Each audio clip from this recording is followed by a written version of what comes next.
What's up, guys? I'm VenomousStare, the Jake Delhomme of StarCraft 2. Today we have the exciting conclusion in the best of three between Innovation, spawning here in the bottom left of Whirlwind, and his opponent, the Zerg Losira. This is an interesting best of three because even with the opening build orders, we've seen severe mind games from the Zerg player Losira. In Game 1, he opened with an abnormal spawning pool first build and then elected to go into two quick expansions after some slow Zergling harassment. And really this was designed to kind of counter the Reaper expand, take advantage of the fact that Innovation is known as a predictable macro player. He's not the kind of guy who cheeses, he's not the kind of guy who tries to catch his opponents off guard. He's the kind of guy who you know what he's going to do going into the game, and that doesn't really help you stop it because of how good he is at executing. Innovation is the type of player who can do a build that you've seen him do 100 times, and his macro is so crisp and his micro is so good that you really can't beat it. Even if you know what's coming very often, it's just impossible to stop because of how well he executes. This is rare, and it has put him in an exceptional class of some of the best Terrans in the world. I would say that he's eclipsed only by MVP, the greatest Terran of all time in StarCraft 2. Innovation is going to go for a Reaper expand yet again. This is as standard gets. We will see if he elects to add that second barracks and go into that double drop with stim pack that we see so often, and we saw Innovation specifically do in games 1 and 2 of this series. But it doesn't look like it. Actually, this factory right next to this barracks leads me to believe this might be Hellion, but it's hard to say. Innovation's expansion is about halfway done. Losira's, of course, has finished. He has 2 queens on the way and Ling speed. In Game 2 of the series, Losira kind of feigned as though he was going spawning pool first and scared Innovation, but he actually did something tricky, which was go 3 hatchery before pool, but he staggered his build in such a way where he took his first hatchery at the 3rd base, and he intentionally misled Innovation and deceived him purposefully to believe that he was going spawning pool first, and Innovation should have been wary of this SCV building, but it was actually 3 hatch before pool, an extremely greedy opening. And we can see here that Innovation was actually tempted to leave his Reaper at home for a while. He was a little wary that Losira might try that spawning pool build again. And that was really a great move by Losira, and it shows how long Losira's been around in the scene. He knows that spawning pool first is the economically inferior option to hatchery first, but he was aware of the fact that Innovation is someone who is kind of robotic and really relies on builds that he's practiced heavily to win. And I think doing something really weird and making him fearful of being cheesed is one of the best ways to try to combat someone so good. Little bit of Ling aggression here for Losira as he takes his 3rd, but he cut drones and made a lot of Lings. If we go to the production tab, or the units tab, the Terran is ahead, and the Terran, of course, is building double Hellion. Now this is a 2 factory opener we see, not the double drop. This is a build I've been doing a lot actually on ladder. It's so much fun. The idea basically is you get 2 factories off of 2 base and an armory relatively soon, is at least the way I've been doing it. We'll see how Inno chooses to do it. But the point of the armory is you can make these Hellions into Hellbats and hit Zerg with the very crisp mid-game timing. And the Hellbats, of course, can be healed by medevacs. They have a lot of health. They're hard to engage with packs of Lings. Essentially, the Hellbats counter large amounts of Zerglings, which is very often what Zerg relies on to try to defend in the mid and early game. And the Cyclones that you build do bonus damage to armored, so they're good against queens, they're good against roaches, and they can shoot up with their lock-on ability. So essentially, Terran, they go this 2 factory double reactor play, and they try to make Hellions and Cyclones because what the Hellion is weak against, the Cyclone counters, and vice versa. Back in the day, the Cyclone was a unit that had to be made with a tech lab, and now obviously it can be reactored. But Losira actually hid his Lings out on the map. He's expecting a little bit of a Hellion move out, and he wants to counterattack and deal severe damage, but this is Innovation. Who do you think you're playing? Some scrub? Innovation's not the type to lose to stuff like that, and suddenly the Armory, as predicted, just finished at about 5:15, very sharp timing here, and Innovation's going to hit Losira right in the mouth. This is going to be brutal. If we go to units, Losira does not have a whole lot. He was really relying on that counterattack to do damage. Innovation just repaired, and look at that, Innovation sustained no damage at all. The Queens are being trapped into a corner and butchered with fire. But suddenly, all of those Zerglings come back, and Losira holds off the initial push. If we go to units lost, he hasn't lost really any workers. And Innovation lost that whole army, so Innovation committed all the way up, and these Queens kind of got trapped in a corner, but that meant that the Hellbats were not in position to defend the Cyclones, and that meant that, yes, even though the Queens were trapped, once that army came around and cleared out the Cyclones, there was a nice little composition actually to clear out the Hellbats. That is one thing to note with the style and this army composition of 2 factory, is your army's really not that powerful when it's split up. It's kind of an army that's meant to be used to be held together as a cohesive unit. A lot of times we see Innovation when he's playing other styles split up his army a lot, oftentimes in drop ships, medevacs, and run around the map and test his opponent's multitask by attacking in multiple locations.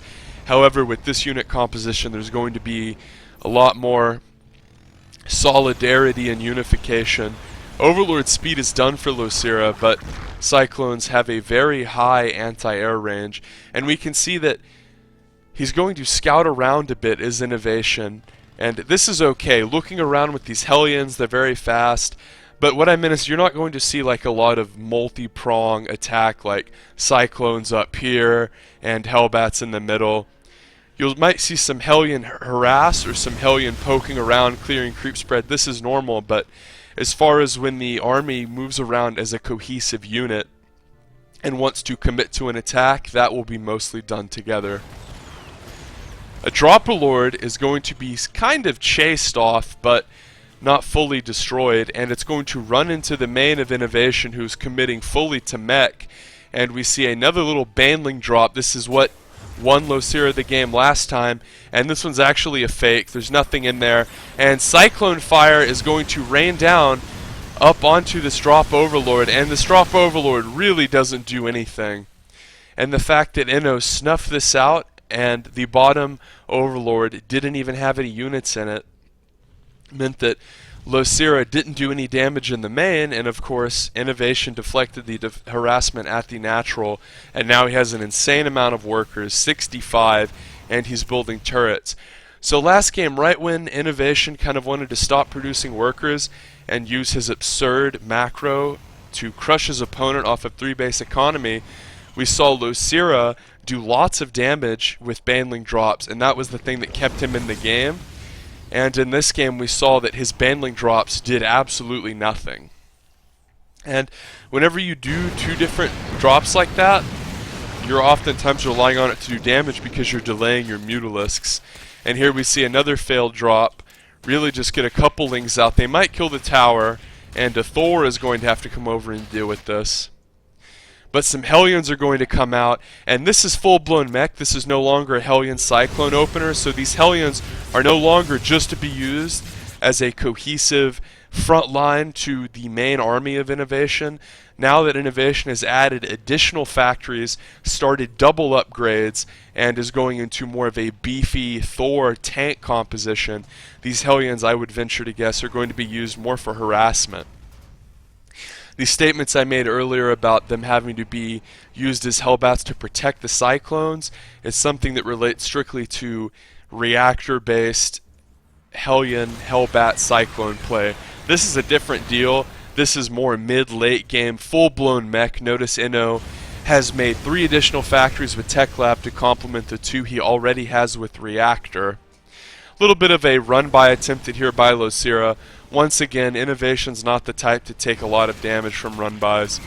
This is a guy who just really has mastered the fundamentals and does not lose to stupid stuff. Nice creep spread here, extending out to the middle of Whirlwind, but Innovation is going to start to destroy Losira's beautiful Zerg picture. Losira intelligently has a Zerg base up in the top left. 2-2 is on the way, as is Adrenal Glands, but Losira is trying to pump out Ultralisks, and oh my lord, Blue Flame Hellions are good. And Losira uses a ton of Banelings there to destroy some Hellions, but really the Hellions kill about half of the Banes before they even connect. Losira is being forced to evacuate this base, and this is tricky because once mech starts to siege your bases, you have to start to reallocate your drones to other bases, and oftentimes your income can dip right at the wrong moment. And I think maybe that's what we're seeing a bit from Losira. He's trying to pump out Ultralisks. He has 3 already, 2 more on the way, but he's kind of struggling as far as income goes. He has 81 workers, and obviously he's higher than Inno, who is yet to take a 4th, but Zerg really wants to be a base ahead of Terran, and this isn't really a base, it's just kind of mining minerals. It's not really a full-fledged functioning base. It doesn't have a queen or gas geysers. Losira deflects some harass over there. Notice he's retaking his 3rd or 4th base and then his 5th base because this one is hidden from Innovation. Innovation's going to siege up in the middle of the map. And remember, these siege tanks, they have +2, +3 is on the way, and these siege tanks do bonus damage to armored. These are the 3.8 and later siege tanks that really devastate armored units. And these are the Ultralisks that cannot get 7 armor. So we're going to see how the late game works, Ultralisk versus mech. And this little harassment force is going to check out the base of Losira, but Losira is going to run forward, and Innovation is going to retreat back to his siege tank wall, and despite a plethora of transfuses, Losira was not able to do any damage. And look at that, he chose to attack the middle instead of defending the base, and he loses it, or cancels it, but more or less loses it. That base is dead to the world. This base is really just collecting minerals, and this one just came online. So once again, Innovation, he's maxed, holy crap. And once again, he's pushing, he's going to siege up on this low ground. Notice he staggers his tanks, making it where that even if his Zerg opponent engages up here, he still has something to fall back on. And he just has an insane amount of tanks. We're going to see a Nidus here for Losira, because he knows he can't possibly defend. And the meching player might have to move all of his army back. Actually, it looks as though he's just going to move about half of it. He slaughters this base of Losira, as well as 10 drones. If we look into main, really not a whole lot came out for Losira. And the big engagement here for Losira as Ultra... I'm just going to rewind it. So, what we see here is Losira committed a relative amount of units to his Nidus, and he's hoping that once this Nidus comes up, he can make Innovation retreat with this whole army, as many mech players would be scared and tempted to do. But this means that half of his army is going to be, or maybe not half is exactly, but a large portion of his army is going to be caught in the main base of Innovation, and he needs like 240 supply to deal with this Terran army with the comp he has. So Losira, he's going to lose this base up here, quite obviously. Now, this base is pretty much dead to the world if Innovation breaks Losira. So here comes the engagement. Innovation's going to siege as he scans ahead, and lots of Banes are already out for Losira, but his supply is going to plummet because Banelings do not do well into mech units, and oh my lord, everything just gets eviscerated. That was just disgusting to watch. And in the main, really one Ultra left, and Innovation's going to take this with this mech play. A little bit of Zerg reinforcements are going to come down, but look how much damage those tanks do with +3. To the point where Losira made Mass Queen and can't even transfuse to take care of the issue. So at this point, Losira, he's not left the game yet, but he's almost certainly dead. Innovation is about to deal the killing blow with this token force he left behind to attack, and oh yeah, the big guns are coming. Innovation's main army is on the way, and look at this, even drones being pulled here for Losira, but he's not going to be able to deflect this because the reinforcements are going to arrive, and he's going to lose the best of 3 to Innovation. But Losira played very well. He tried to do a lot of different crafty things, like opening pool first and then going 3 hatch, and he even went for a little bit of mid-game aggression this game, but it did not work out. Innovation had his number with this mech play out of that 2 factory opener. And Ultralus, maybe not the answer to +3 tanks, at least with this patch. If you enjoyed that, subscribe for more.